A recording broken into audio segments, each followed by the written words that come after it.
thank you for coming. This is a press conference that I was hoping we would not have to have. Okay, we had an incident last night at one of our poll sites where one of our election officials was assaulted.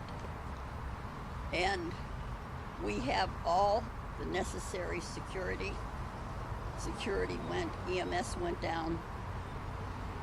It was taken care of. There's an active investigation going on now.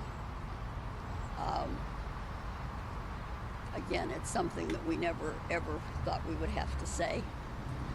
But our main purpose for doing this is to allay any fears that are out there. You know, our poll sites are safe. They are safe. The judges are fantastic. They are keeping these lines moving. We've had more voters than we've ever seen. We've already had over 200,000 people vote in person in 4.5 days. So you know they're doing a great job. But because it's an active investigation, we will not go further as far as the who, what, where. Okay, that will be left as the investigation goes forward. But I owe it to you all to let you know that we did have an incident last night in the evening as the polls were closing. So we asked for everybody to calm down, just calm down. Like we've been talking about, go to the polls, be prepared, do your homework. You know, we've been saying, remember how we've been saying those 3 P's? To be prepared, and then we said just be pleasant. We're asking that more and more and more. Because as the lines are getting longer, obviously people are getting a little bit more testy for standing in a line, and we understand that. But the officials are doing a fantastic job, and they don't need to be treated like that. That's all we have to say, just so that you know. How's the election judge doing? It wasn't a judge, it was a clerk. It was a clerk. They had medical attention at the site, and they went home. So, was this person that assaulted this election worker, were they wearing anything political? Again, it's an active investigation, so we can't say anything. Okay. What site was it? Again, again, it's not ours to say. It's not ours to say. We have to get in there now and reach out to all of our judges that are working, since we decided that we needed to tell you all and tell the public before the rumor mill started. That's why we're doing this. But we owe it now to our officials to get in touch with them so that they're not going to hear it when you all put it on the news. Did this person say anything or wear anything that made...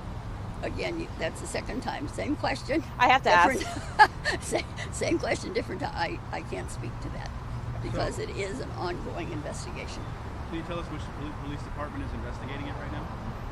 I think it's the sheriff's department. The sheriff's department? Okay. And is that, Yeah. I'm just curious if it happened within the city of San Antonio or another jurisdiction.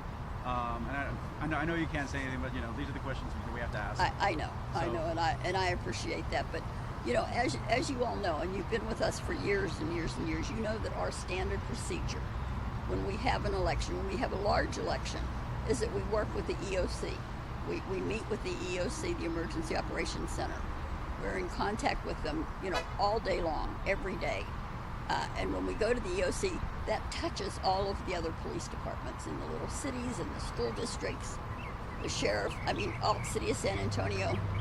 They're all on the same lines, whatever they call that, so that everybody hears what's going on for our election workers, for the protection of the voters. So counties handling, Bexar County sheriffs are handling investigations. Because the elections are Bexar right, County. okay. Yeah, that's what I wanted to ask basically for jurisdiction purposes. So right. So because even if it wasn't one of the cities, the sheriff's office is taking over the investigation. Correct.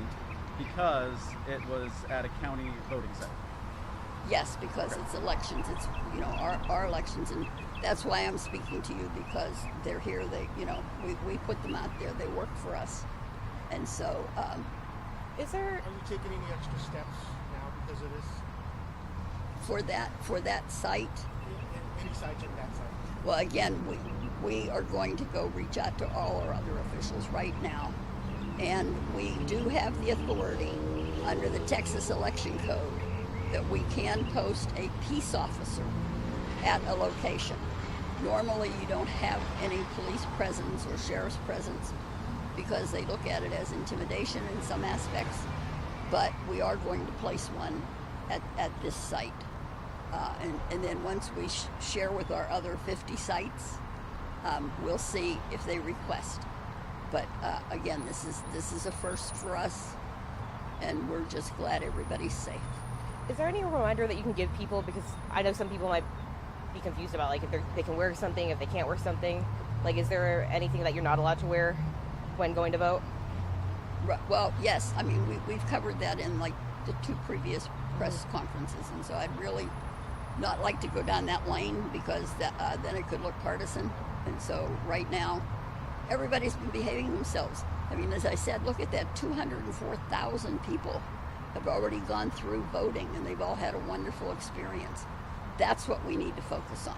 We need to focus on that our poll sites are safe, that our election officials are top-notch. Some of the voters may not feel that way after they've stood in line. But again, please, please, please, assure your listeners, assure your viewers that the election office is on top of this. We're protecting everybody that we can, and we have fantastic communication, both with the poll sites at all times and also with any of the law enforcement if we need them. Real quick, there have been some comments on the elections Facebook page that have been deleted. What is the deletion policy, and did you see those comments? Right.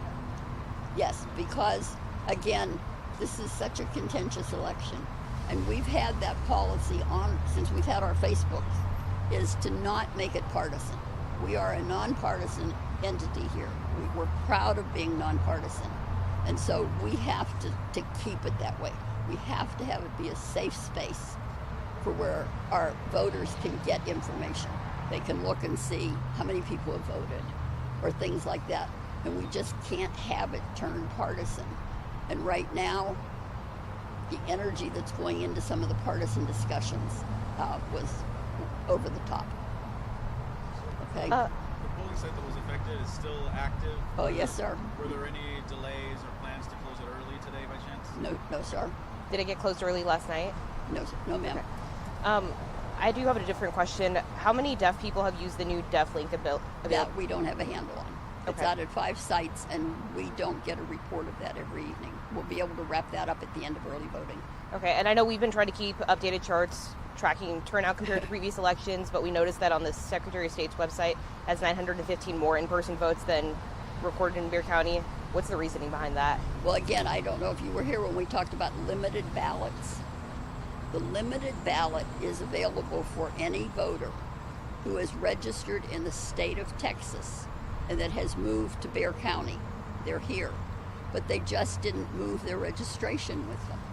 So if they have an active registration from Travis County, but they moved here, or they're here for school, they can come here to our location. It's the only location in any of the counties, the main early voting site.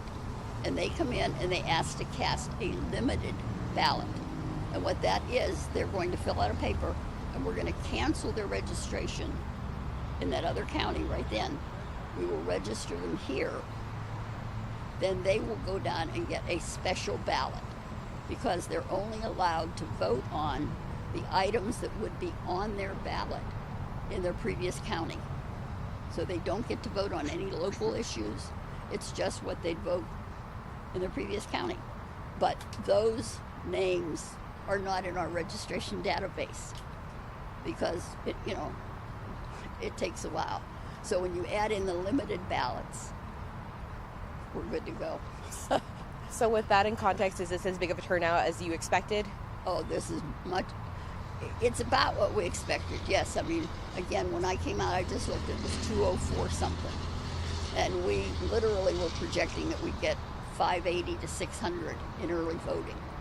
And as we all know, next Thursday and Friday will double what we're seeing now. So I think we're still on target. Looking forward Is to the it. clerk back at work today? Yes. Thank you. Thank you.